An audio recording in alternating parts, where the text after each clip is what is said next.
السلام عليكم ورحمة الله تعالى. إذا نواصل قراءة هذا الكتاب المعنون بفي ديكول للكاتب فرانسوا دوبي، سوسيولوجي الذي يكتب كثيرا في موضوع سوسيولوجيا التربية.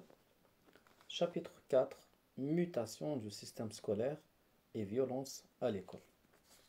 La violence à l'école est devenue un problème majeur.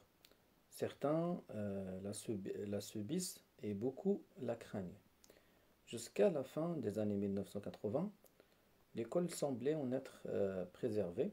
En peu de temps, elle paraît avoir tout envahi et un tabou a été levé. Les enseignants portent plainte et manifestent. Les élèves dénoncent le climat de violence de leur école. Et la réputation des établissements dans ce domaine fait maintenant partie des facteurs importants du choix des parents. L'observation des demandes de mutation des enseignants montre l'évidence que certains établissements sont fortement rejetés, sans que les seules difficultés scolaires des élèves soient en mesure de tout expliquer. Et l'octroi de quelques avantages aux professeurs de ZEP ne suffit pas à freiner cette tendance. Il arrive même que les responsables des établissements concernés souhaitent la présence de la police aux abords de l'établissement et parfois au sein même de l'école. Quand on connaît la culture et les traditions du monde enseignant, on imagine aisément le désarroi qui sous-tend de telles conduites. Malgré la prudence qui convient dans un domaine où les rumeurs se distinguent parfois mal des faits, il est clair que la violence à l'école est devenue un problème social, même si, rappelons-le, elle ne concerne pas dans ses formes aiguës la très grande majorité des classes et des établissements. L'explication de ce phénomène et de son effet sur l'opinion ne peut pas être séparée de l'analyse des mutations du système scolaire lui-même, sauf à penser que la violence ne viendrait que du dehors de l'école. La massification scolaire considérable que nous avons connue depuis 40 ans a profondément déstabilisé les situations scolaires. Les régulations spontanées du système, les rapports de l'école et de son environnement social, les relations scolaires elles-mêmes. Institutions injustées et déviances tolérées. Des publics homogènes. Comme nous le savons, jusqu'au milieu des années 1960, la population adolescente et juvénile scolarisée dans l'enseignement secondaire long était relativement peu nombreuse. Au lendemain de la libération, le taux de bacheliers était inférieur à 10%. Était inférieur à 10% d'une classe d'âge. Et il n'atteindra 15% qu'au milieu des années 1960. Pour le reste de la population, la scolarité obligatoire s'étendait jusqu'à 12, puis 14 et 16 ans, et dans les années 1930, nous l'avons dit, la moitié des Français n'étaient pas titulaires du certificat d'études primaires. Mais plus que la rareté du diplôme distribué, la grande caractéristique de ce système était la séparation des publics scolaires. L'école primaire républicaine, l'école pour tous, était en réalité l'école du peuple, celle des enfants d'ouvriers et de paysans qui n'avaient pas beaucoup d'espérance en une scolarité longue. Le fameux élitisme républicain n'était pas un discours de la mobilité sociale par l'école, mais un discours de la promotion des meilleurs pour enrichir les cadres de la nation. L'instruction de tous devrait d'abord unifier la nation, éradiquer les patois et les particularismes. Elle devait renforcer l'attachement aux valeurs d'une république française. À côté de l'école primaire, le lycée était une institution bourgeoise. Il était très difficile d'y entrer sans passer par le petit lycée ouvert aux seuls enfants des classes favorisées, des grandes villes et des préfectures. Les modèles culturels d'une d'une part et le coût des études secondaires de l'autre faisait du lycée une institution nettement séparée de l'école primaire et longtemps, cette école des héritiers s'est défendue contre l'envahissement des boursiers, alors que la très grande majorité des enfants accédaient à l'emploi directement par l'apprentissage et le travail précoce sans qualification scolaire reconnue. Une partie seulement des élèves issus de la classe ouvrière, celle qui deviendra souvent l'aristocratie ouvrière, pouvait bénéficier d'un enseignement professionnel.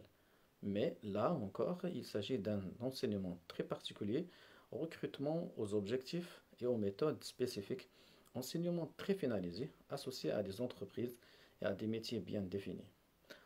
Enfin, il s'est rapidement mis en place un système intermédiaire, celui des écoles primaires, supérieures et des collèges, mais il n'était pas question du collège pour tous. Seuls les métiers des élèves du primaire, souvent des boursiers, prolongeaient encore leur scolarité vers un brevet supérieur permettant à quelques-uns de préparer des concours et d'occuper des postes de niveau moyen dans la fonction publique. Loin d'être unifié, le système scolaire était formé de plusieurs écoles parallèles accueillant chacune un public socialement défini, ayant des ambitions et des modèles pédagogiques adaptés à ces publics. À une société inégalitaire correspondait une école très inégalitaire dans son organisation même, puisque la naissance déterminait l'entrée dans tel ou tel type de formation. Les études secondaires, longues et générales, celles qui concernent aujourd'hui plus de 50% d'une classe d'âge, apparaissaient comme un bien rare auquel il était difficile, voire impossible d'accéder si l'on n'était pas bien né ou exceptionnellement doué et méritant. L'école n'intervenait guère sur le destin social des individus et quand elle le faisait, c'était en général de manière positive. Un instituteur poussé vers le collège ou le lycée, un élève particulièrement sérieux et brillant. De tels parcours étaient à la fois rares et exemplaires. Il montrait que l'école engendrait de la justice contre un système injuste et les instituteurs étaient souvent les mieux placés pour y croire, puisqu'ils en étaient les bénéficiaires et les illustrations vivantes des mondes régulés. Juste à poser, les divers ensembles scolaires apparaissaient comme des institutions fortement régulées. Chacune d'entre elles se voyait fixer des objectifs clairs.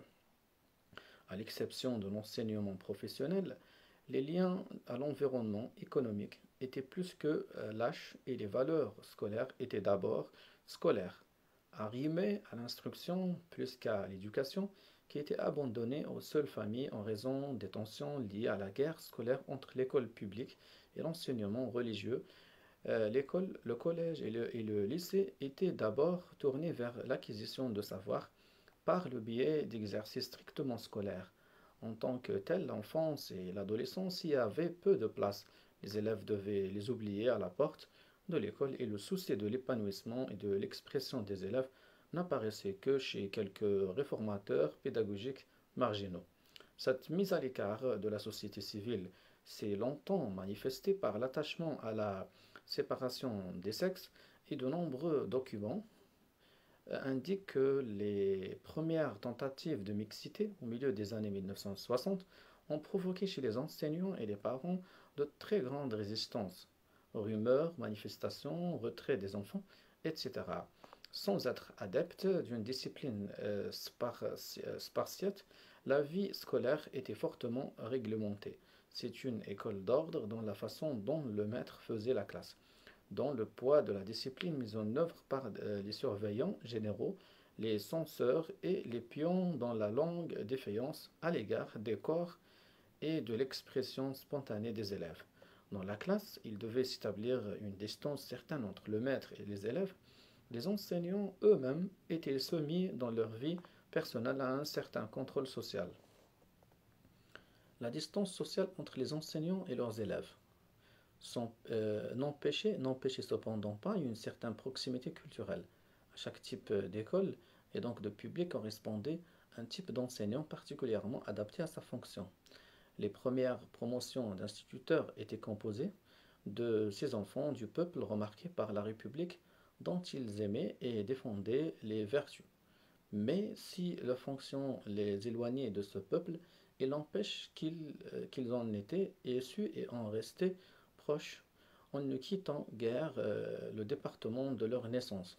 Les professeurs de lycée étaient issus de catégories sociales plus favorisées, souvent proches de celles de leurs élèves quand ils étaient d'anciens héritiers.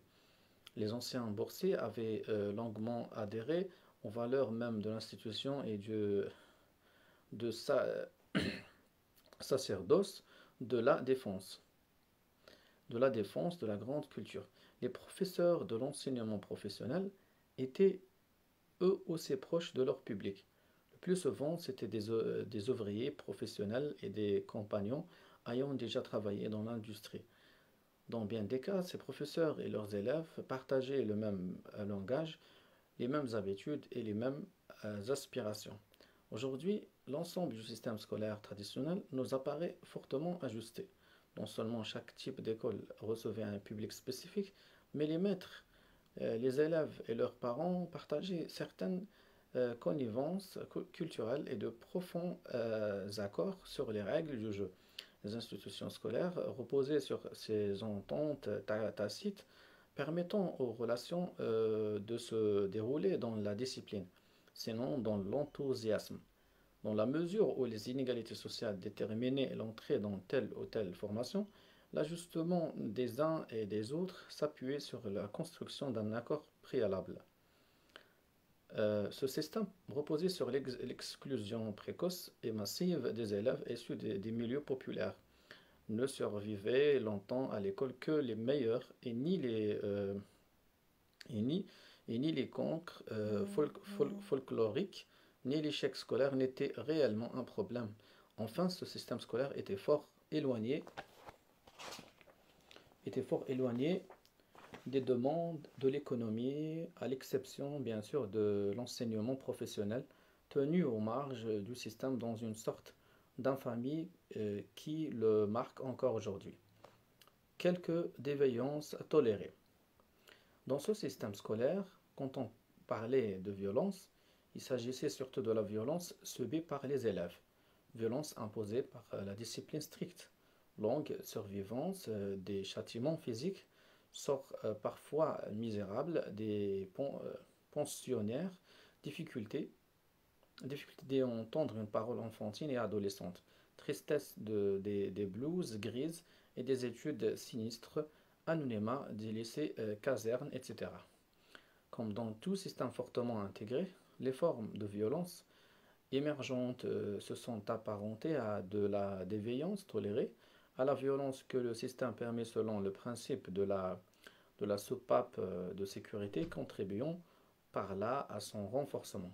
Ainsi, les collèges et lycées voient apparaître des chahuts que Testanière qualifie de traditionnels, disons en quelques mots que la communauté des élèves d'une classe se voit accorder, de façon implicite, le droit de chahuter un enseignant, souvent dans une matière jugée peu importante comme la musique ou le dessin.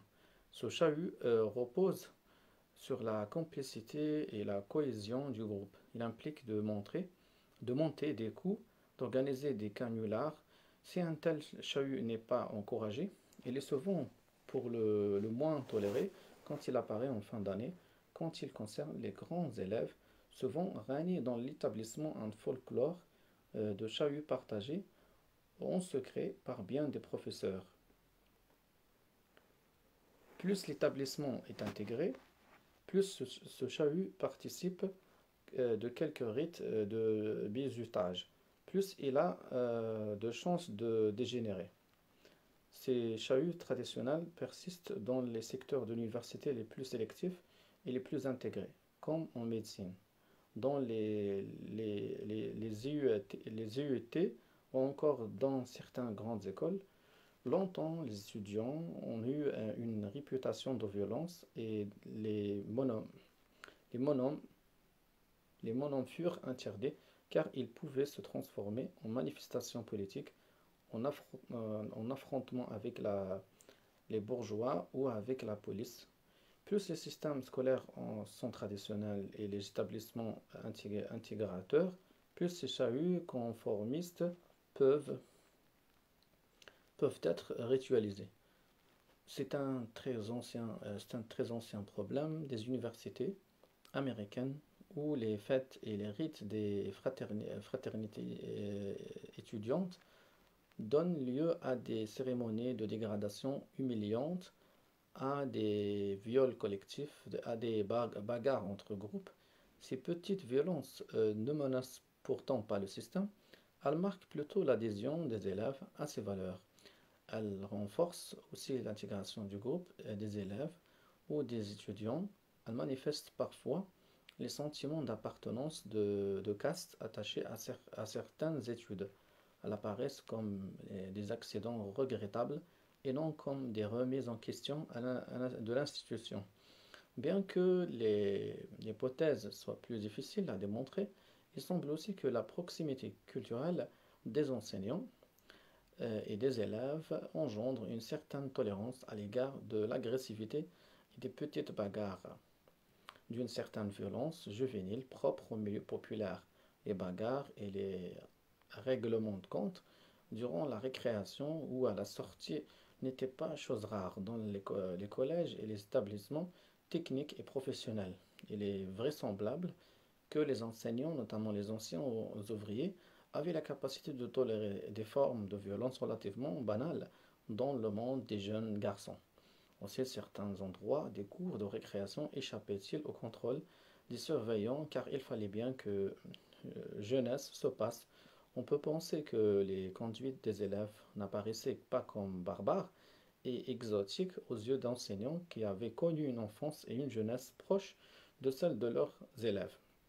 De toute manière, dans tel système, les élèves les plus difficiles, ceux qui refusaient l'école, avaient très rapidement la possibilité d'y échapper. Rappelons qu'en 1960 encore, la moitié des jeunes n'allaient pas à l'école au-delà de ce qu'impose la scolarité obligatoire. Il y avait donc, il y avait donc, euh, il y avait donc tout un ensemble de difficultés personnelles et sociales auxquelles l'école n'était jamais confrontée, ne serait-ce que les problèmes des enfants de migrants qui, dans leur grande majorité, quittaient l'école à la fin du cycle primaire et encore jusque dans les années 1930, leur scolarisation n'était pas obligatoire. Les mutations du système, la massification.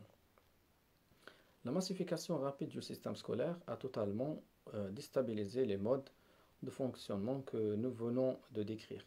En l'espace d'une génération, le taux des enfants d'une classe d'âge atteignant le niveau de la terminale est passé de 15% à plus de 70% et celui des collégiens est passé de 60% à environ 100%.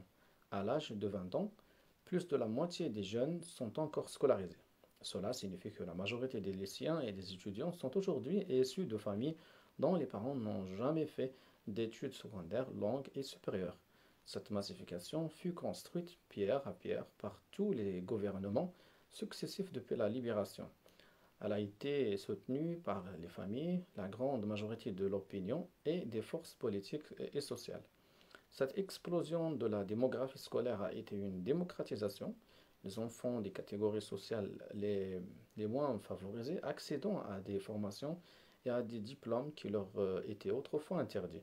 Aussi, le taux d'enfants d'ouvriers titulaires d'un baccalauréat s'est-il considérablement élevé. Cependant, à l'exception d'une brève période, durant les années 1960, la massification n'a pas accru l'égalité des chances scolaires. Non seulement les écarts restent importants, mais le système scolaire s'est filiarisé et fractionné. Chaque niveau de qualification scolaire s'est hiérarchisé en de multiples niveaux de valeurs différentes. Par exemple, le baccalauréat, acquis par plus de la moitié d'une classe d'âge, est devenu très fortement différencié entre diverses filières qui ouvrent des opportunités très hétérogènes. Les inégalités sociales se sont reportées sur ces filières et Et le bac S, par exemple, est relativement plus bourgeois que ne l'était le bac de mathématiques élémentaires il y a 30 ans. À l'opposé, quelques baccalauréats techniques et professionnels se sont prolétarisés et ne sont réservés qu'aux nouveaux venus dans l'enseignement secondaire. Les chances d'un enfant d'ouvrier d'obtenir le baccalauréat sont beaucoup plus élevées qu'il y a 30 ans, mais ses chances d'entrer en classe préparatoire sont aussi faibles.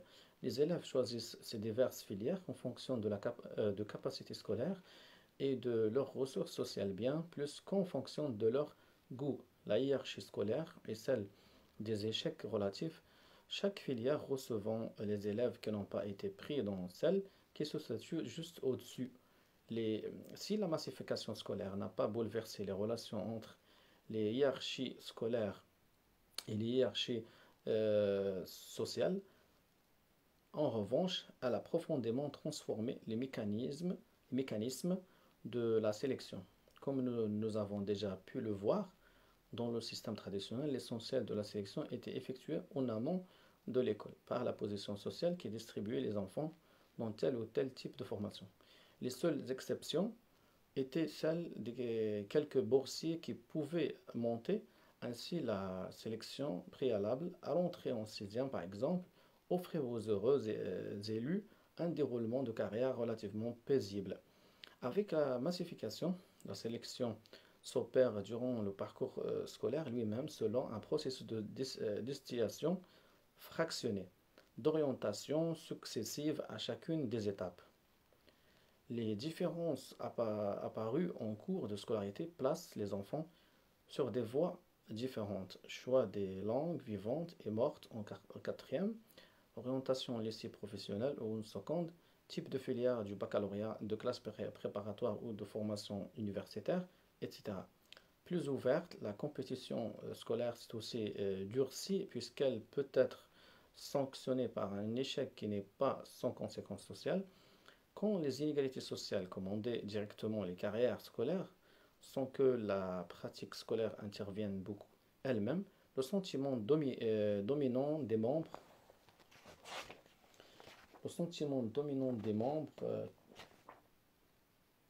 des classes populaires était celui d'une injustice sociale majeure face à une relative justice scolaire.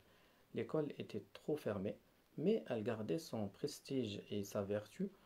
Avec la massification, les inégalités paraissent produites par l'école elle-même, dans la mesure où tous les enfants entrent en sixième et prennent le départ de la même compétition. Aussi, l'école elle est soumise à de nombreuses critiques par un public de consommateurs avertis, par des familles angoissées et par des militants déçus. Des ajustements. La massification scolaire a désajusté les relations qui s'étaient établies entre les divers partenaires et elle a ainsi profondément transformé les règles du jeu interne à l'école. Les finalités traditionnelles de l'école, celles de l'intégration républicaine, de la grande culture et de la formation professionnelle d'un petit nombre, sont aujourd'hui soumises à des tensions contradictoires. Alors que l'école, alors alors que l'école tournait le dos à la société, un peu comme la règle au siècle, il lui est demandé de s'ouvrir, de s'adapter aux besoins de l'économie, de s'assurer de l'efficacité du diplôme, de former aux technologies nouvelles. Il lui est demandé d'être moderne et efficace. Dans les quartiers les plus difficiles, la philosophie des ZEP a invité l'école à s'ouvrir vers les problèmes sociaux et la culture populaire. Par ailleurs, la culture éducative de la société française s'est transformée, accordant à l'enfance et à la jeunesse une reconnaissance et une autonomie nouvelle. Les vieilles règles disciplinaires ne sont plus acceptables ni acceptées par des jeunes qui bénéficient d'une grande autonomie dans leur vie familiale. L'école n'est plus fermée aux modes et aux looks ni aux amours juvéniles en dépit des nostalgies autoritaires. Les enseignants ne souhaitent pas toujours imposer à leurs élèves des disciplines qu'ils n'appliquent pas à leurs propres enfants. Cette mutation culturelle est perceptible à travers un débat inépuisable entre plusieurs projets éducatifs incarnés par les enseignants au sein du même établissement. L'initiative, encore faible, laissée à chaque établissement fait que la plupart des règles sont négociées entre les adultes et non donc plus la solidarité apparente des règles éternelles venues d'en haut. Les enseignants doivent rendre des comptes aux élèves, à leurs parents, à l'administration et à leurs collègues, et se sentent plus fragiles, n'étant pas plus protégés par le caractère sacré de leurs fonctions. Beaucoup d'entre eux ont alors le sentiment de vivre une chute statutaire et d'être emportés par la décadence de l'école traditionnelle. Ils ont aussi l'impression qu'on leur demande de faire un nouveau métier qu'ils partagent avec l'animateur et le psychologue. Mais la grande transformation de la situation scolaire tient à l'arrivée. Dès le collège, de nouveaux publics d'élèves qui ne correspondent plus aux normes anciennes de l'institution, tous les ajustements tacites entre les héritiers et les professeurs du lycée, entre les bons élèves et issus du peuple et les professeurs de collège, entre les meilleurs des futurs ouvriers et les professeurs d'atelier se sont brisés. Les nouveaux collégiens ne ressemblent plus à leurs ancêtres, sélectionnés par un examen, par le jugement des instituteurs et par les espérances limitées des familles. Les nouveaux lycéens des filières générales auraient, il y a 20 ans, été dans l'enseignement technique ou professionnel. Quant à ceux qui sont maintenant au lycée professionnel, ils auraient interrompu leur scolarité à la fin du primaire et n'auraient tout simplement pas été scolarisés après l'âge légal. Aussi, bien souvent, les élèves issus de la massification sont-ils étrangers aux normes et aux règles les moins écrites de l'école. La situation scolaire ne va plus de soi et bien des enseignants éprouvent un sentiment d'étrangeté face à des élèves qui ne ressemblent guère à ceux qu'ils ont été. Les collèges et les lycées des banlieues populaires sont évidemment les établissements dans lesquels cette impression de distance est la plus forte. Ainsi s'explique le paradoxe du niveau. Alors que la massification scolaire a, semble-t-il, entraîné une élévation générale du niveau des élèves, bien des enseignants font l'expérience d'une chute de niveau quand ils comparent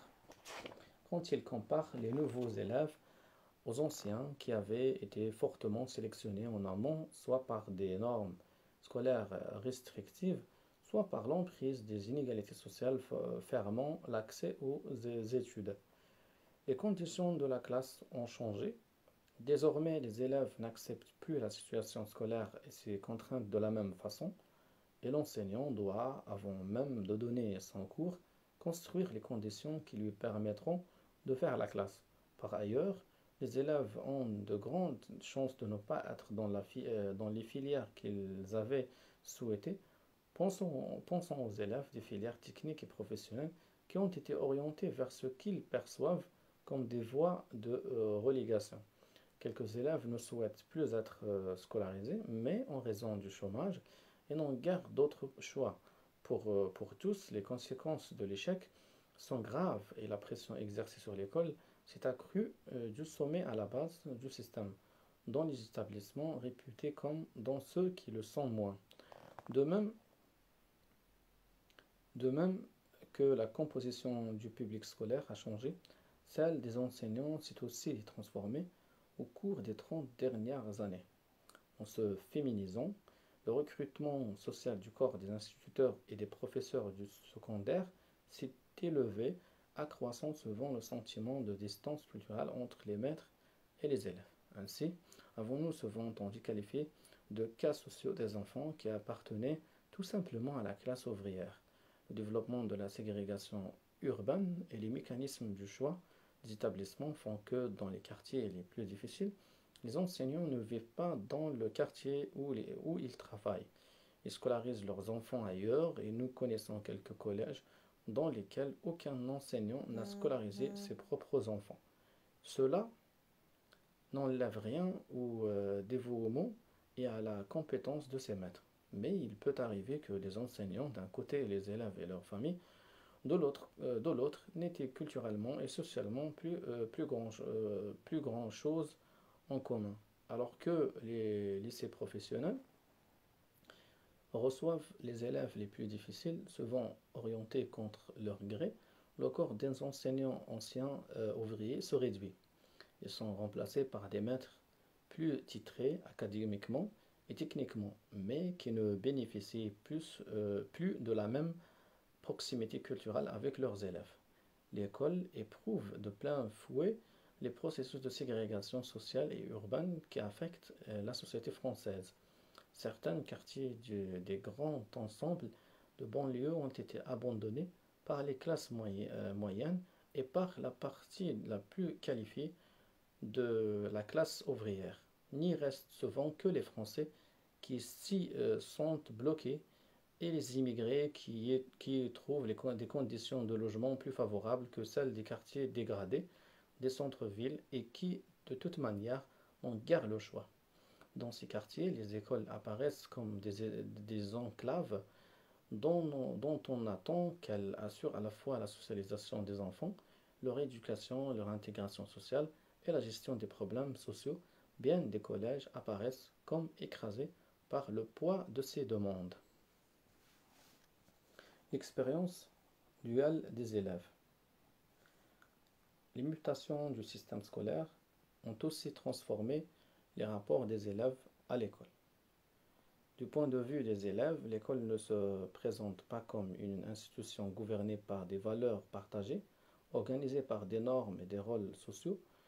Elle apparaît d'abord comme un marché compétitif dans lequel les élèves développent des attitudes instrumentales, calculent au plus juste les coûts et les investissements escomptés en fonction de l'utilité attendue des études. Le prestige des filières et le jeu des coefficients organisent le travail scolaire et les attentes à l'égard des enseignants. Dans ce système, seule une minorité des élèves a la chance de poursuivre des études conformes à ses goûts. La plupart choisissent d'abord les filières et disciplines rentables, en fonction des ressources dont ils disposent. À côté de cette logique d'individualisation et de hiérarchisation des conduites, l'école accueille des communautés juvéniles en fonctionnant sur un principe de transparence, d'égalité, voire même de fusion.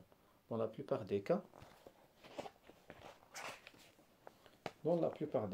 l'organisation de la vie scolaire autorise le développement de cette vie juvénile dans les trous d'organisation. C'est le monde des amitiés, des amours et des discussions qui s'épanouissent dans les cafés alentours lors des moments creux en dehors de la classe proprement dite.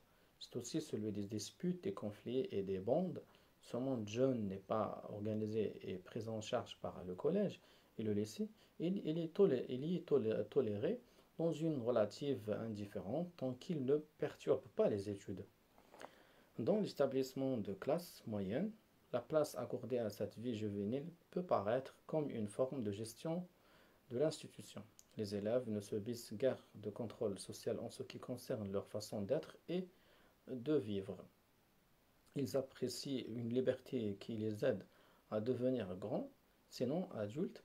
Cette liberté compense aussi les fortes tensions liées à la compétition scolaire et qui assure l'essentiel du contrôle social. Les conduites personnelles sont moins sanctionnées que les performances scolaires qui le sont sans cesse et toute faute disciplinaire entraîne quelques effets quant aux sanctions scolaires. C'est pour cette raison que la plupart des établissements de classe moyenne ont abandonné leur ancien système disciplinaire sans être pour autant désorganisés.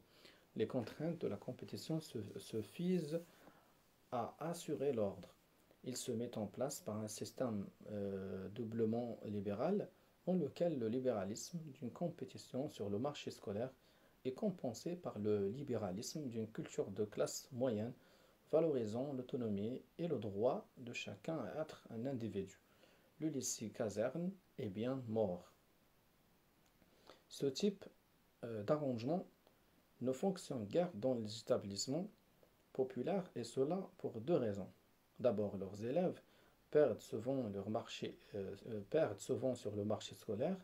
Ensuite, dans ces catégories sociales, la communauté juvénile apparaît beaucoup moins compatible avec la paix scolaire. Elle est plus bruyante, plus agitée et parfois plus violente. Elle se rend beaucoup moins tolérable au monde des professeurs et à l'administration.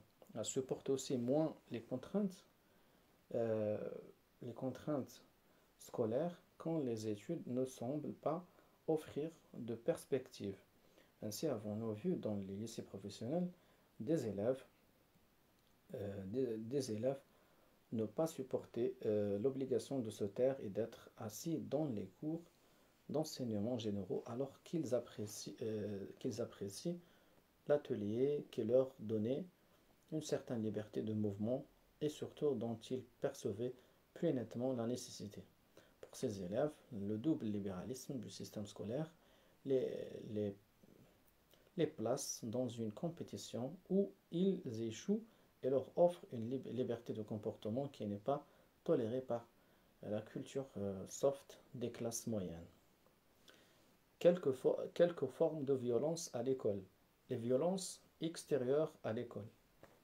Toutes les violences qui apparaissent dans l'école ne sont pas des violences scolaires.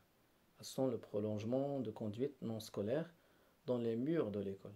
Quand un jeune vient régler un compte à l'intérieur du lycée et agresse un élève pour une histoire de quartier, on ne peut pas parler de violence scolaire. Quand la voiture d'un professeur est volée seulement parce qu'elle était là, ou quand des enfants se font dépouiller sur le chemin de l'école par des gens qui ne sont pas de l'école et qu'ils ne connaissent pas, et il ne s'agit pas de violence scolaire, car elle ne concerne pas les acteurs en tant qu'ils sont à l'école. Ce ne sont ni des agressions entre élèves, ni des agressions contre les professeurs, mais des manifestations de délinquance banale dont les élèves ou les enseignants sont victimes ou coupables comme n'importe quel individu. Il est bien évident que dans les quartiers difficiles, de telles conduites, des puits à raquettes, se sont développés. Des jeunes qui se pensent ou se perçoivent comme plus démunis que les autres profitent des opportunités offertes par l'école, notamment les attroupements, des déplacements de groupes d'enfants, de la présence d'un marché potentiel de consommateurs de produits illicites, d'un stock de bicyclettes, de motocyclettes ou de vêtements de marque, etc. Il s'agit alors d'une affaire de police générale et le problème posé à l'école est celui de sa fermeture et de sa protection contre les éléments étrangers à l'établissement qui utilisent les va-et-vient et les déplacements de centaines d'élèves pour les agresser. Dans sa nature, ce problème n'est pas différent de celui de tous les équipements, collectifs ou commerciaux, qui se protègent de la délinquance. Bien des établissements scolaires ont commencé à fermer les garages à bicyclettes, les centres de documentation, à donner des cartes aux élèves afin de s'assurer de leur identité. Force est de reconnaître que ces stratégies probablement nécessaires posent de nombreux problèmes, car il est difficile de contrôler des centaines d'élèves et d'enfants, et surtout parce qu'un établissement scolaire doit être accueillant et ne peut pas se transformer en forteresse. La fermeture de l'école ne serait pas sans conséquences pédagogiques fâcheuses. Elle séparerait plus encore l'école et le quartier. Depuis quelques années, les principaux des collèges et les proviseurs du lycée concernés ont adopté des mesures de protection sous la pression des parents, des enseignants et des élèves. Ils l'ont fait d'autant plus que la sécurité d'un établissement contribue grandement à sa réputation. Mais répétons-le, analytiquement du moins, la nature de ces conduites et de ces problèmes n'est pas scolaire. Elle est l'une des conséquences directes des problèmes urbains, de la formation des quartiers d'exil où se concentrent les problèmes sociaux. Les violences dans l'école. Avec la massification scolaire, nous l'avons vu de nouveaux publics adolescents sont maintenant scolarisés. Ces nouveaux élèves apportent à l'école les conduites de leur vie normale. Il s'agit notamment des bagarres entre garçons, des défis et des querelles d'honneur, des chapardages et d'une certaine difficulté à accepter le contrôle social scolaire. Plus que de conduite proprement dangereuse ou délinquante, il s'agit de comportements scolaires ascolaires, de comportements ascolaires, d'une agitation permanente, d'un bruit et d'une fébrilité qui parasitent sans cesse les relations pédagogiques et que les enseignants perçoivent souvent comme une agression. Ici, le chahut n'est pas traditionnel, mais anomique. Il se manifeste par cette agitation constante à travers laquelle les élèves résistent à l'école et signifient leur indifférence. Ces élèves sont éloignés de la culture scolaire et chaque professeur doit conquérir les conditions qui lui permettront de faire la classe. Les élèves se déplacent bruyamment, ils s'interpellent dans la classe, parlent fort, se lèvent, se battent, comme ils le feraient dans la rue. En recevant ces nouveaux élèves, l'école accueille aussi les conduites de galère de bien des jeunes des quartiers en difficulté. Les dégradations, les petits vols, les défis et les embrouilles qui ponctuent la vie du quartier se poursuivent à l'école. Ces conduites sont d'autant plus mal supportées par les enseignants que la distance culturelle entre les élèves et eux est grande. Ils perçoivent comme des formes de barbarie et de violence des comportements que les élèves trouvent normaux. Mais cette attitude n'est pas réductible à un simple ethnocentrisme de classe moyenne du corps enseignant, car le comportement des élèves déstabilise profondément des situations scolaires qui ne vont plus de soi pour les élèves. Chaque professeur devant établir la discipline qui lui permettra de faire la classe. Beaucoup s'épuisent à sa tâche et attendent de la direction de l'établissement une reprise en main et un soutien. Il est vrai que ces conduites ascolaires, notamment au collège et dans les classes technologiques et professionnelles, dépendent beaucoup de la nature des politiques de l'établissement. Nous avions eu la possibilité de comparer 3 collèges populaires dans lesquels ces conduites avaient des intensités bien différentes en fonction du type de direction et du climat de l'établissement. Il a paru en particulier que la cohésion de l'équipe éducative est l'une des variables majeures. Plus elle est forte, ce qui ne veut pas dire disciplinaire, plus les élèves sont pris dans un cadre qui stabilise leur comportement, qui leur permet en particulier de distinguer ce qui relève de la vie du quartier de ce qui relève de la vie scolaire. Autrement dit, il semble qu'une des réponses à ces conduites endémiques soit une rescolarisation de la vie scolaire, une prise en charge et une écoute des élèves. Le problème français vient de ce que nous n'avons pas une réelle tradition de formation de communautés éducatives intégrées et que la capacité de mobilisation des équipes est très aléatoire. Les violences antiscolaires. Ces dernières formes de violence sont engendrées par la situation scolaire elle-même. Il ne s'agit plus des violences importées dans l'école par des éléments étrangers ou des violences liées au mode de vie naturel des jeunes. Ce sont des violences orientées contre l'école.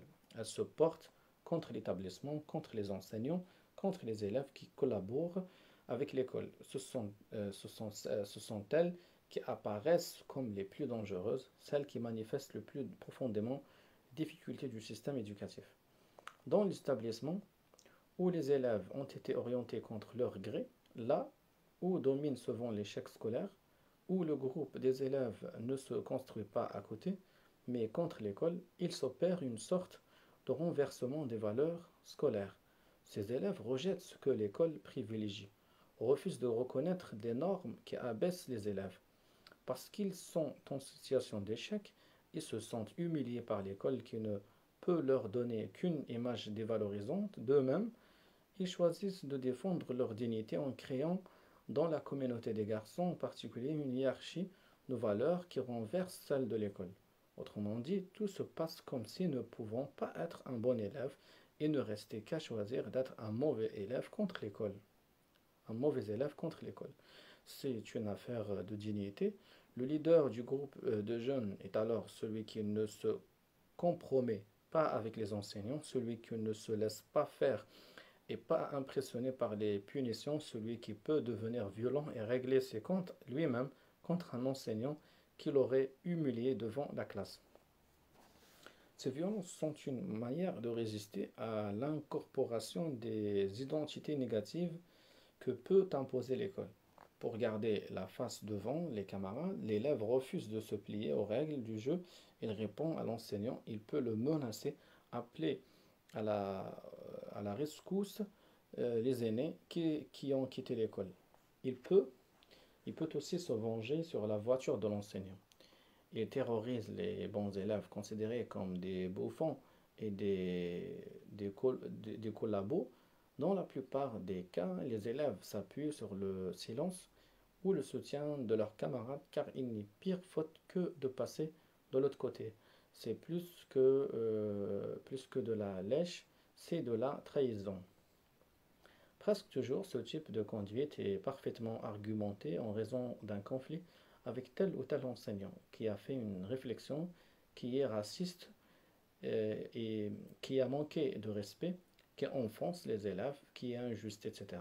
Ces conduites agressives sont l'expression d'une sorte de rage, de conflit informulé entre des élèves relégués et l'école. Elles sont la seule manière de ne pas s'identifier soi-même aux catégories infamantes de la relégation.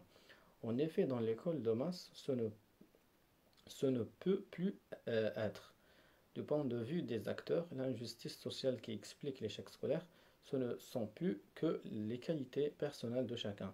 Cela ne s'explique pas par la croyance des individus dans l'idéologie du don, mais par le processus même de la sélection qui oriente les élèves à chaque palier en fonction de ses performances. Pour sauver l'image de soi, il faut attribuer les mécanismes de cette sélection à la méchanceté des professeurs, à leur mépris, à leur volonté d'humilier.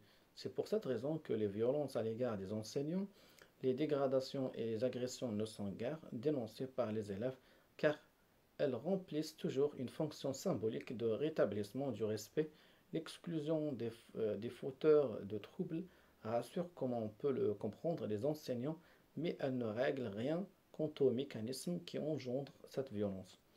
Dans les quartiers les plus difficiles et dans l'établissement dégradé, là où vont les élèves dont personne n'a voulu ailleurs, dans les filières de relégation au sein même de ces établissements, il peut se créer une véritable sous-culture de l'opposition scolaire, un modèle de comportement lié à une quasi-sous-culture de ghetto à laquelle s'identifient les plus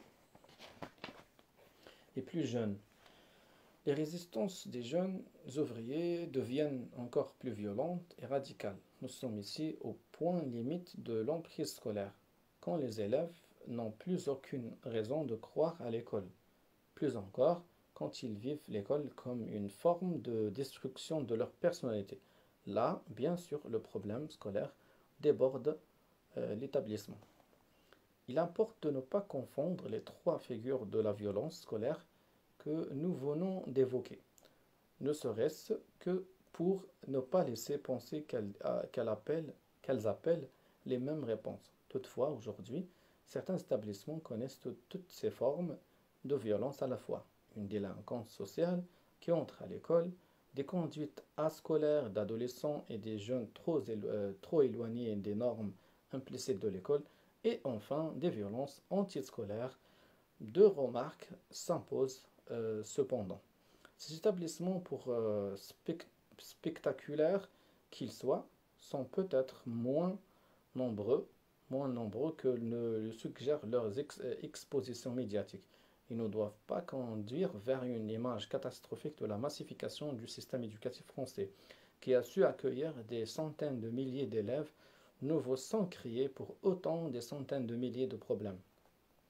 Si la violence scolaire s'explique largement par la nature des contraintes culturelles et structurelles qui pèsent sur les établissements, par les caractéristiques des quartiers et des populations concernées, il faut aussi constater que des établissements comparables de ce point de vue ne connaissent pas tous les mêmes formes et les mêmes degrés de violence. De leur côté, quelques établissements de classe moyenne qui devaient être fort paisibles ne le sont pas nécessairement. Les établissements et les politiques éducatives locales possèdent donc des capacités spécifiques pour faire face à ces problèmes. Des collèges ou des lycées comparables ont des climats très différents. Certains d'entre eux se sont dégradés, d'autres au contraire se sont redressés. La mise au jour de mécanismes globaux de formation de la violence ne doit pas nous empêcher de dégager des marges d'action, des capacités d'initiative et de réponse. إذا ننتهي من هذه الحلقة. نلتقي في الحلقة المقبلة إن شاء الله تعالى. السلام عليكم.